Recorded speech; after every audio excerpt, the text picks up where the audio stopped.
ছেলের সাথে রিলেশন করাই ছিল আমার সবচেয়ে বড় ভুল। যদি তুমি না সবসময় আমার ভুল বোঝো। আমি ভুল বুঝি না, তুমি আমাকে ভুল বোঝাও। আমি তোমার জন্য কি করিনি বলো তো? ফেসবুক, ইনস্টাগ্রাম সবকিছুর পাসওয়ার্ড তোমাকে দিয়ে রাখছি। তোমার জন্য আমি স্মোকিং ছেড়ে দিচ্ছি, বন্ধুদের সাথে লেট নাইট পার্টি করি না। আর কি করতে হবে বলো? শুধু শুধু ঝামেলা করো না তো। আমি ঝামেলা করতেছি, আমার জন্য তোমার প্রবলেম হয়ে গেছে। আমার মতো মেসে তোমার থাকতে হবে না। এটা বলার জন্য তো সবসময় তুমি রেডি থাকো, তাই না? আচ্ছা, এরকম ছোট ছোট বিষয়কে কেন্দ্র করে তুমি রিলেশনশিপটাকে ব্রেকআপ পর্যন্ত নিয়ে যাও কেন বলো তো? আজকের এই ছোট বিষয়গুলো যে কালকে বড় হবে না তার কি গ্যারান্টি? যদি সবকিছু তোমার উপর নির্ভর করে, এই রিলেশনশিপটাকে তো তুমি লিড দিয়ে যাচ্ছ। সুতরাং তুমি থাকলে তো সবকিছু ঠিকঠাক থাকে। আমি লিড দিয়েছি বলে রিলেশন এত দূর আসছে। তোমার মতো একটা ছেলের সাথে অন্য কোনো মেয়ে হলে রিলেশন করতো না। তুমি একের পর এক ভুল করবার সবকিছু সহ্য করে নিবো, আমি এসব সহ্য করতে পারতেছি না। সবকিছু আমার দোষ, আমারই ভুল, তাই না? আমি সবটাতে তোমাকে বেশি ভালোবাসি, তোমাকে কেয়ার করি।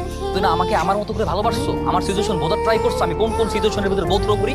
একে তো নিজে ভুল করছো, তারপর ভুল করে আবার আমার উপর দোষ চাপিয়ে দিচ্ছ না? তোমার মতো একটা থার্ড ক্লাস ছেলের সাথে রিলেশন করাই ভুল ছিল। রিলেশনশিপের মধ্যে নাই, পুরো ব্যাপারটা তুমি টক্সিক বানাই ফেলছো।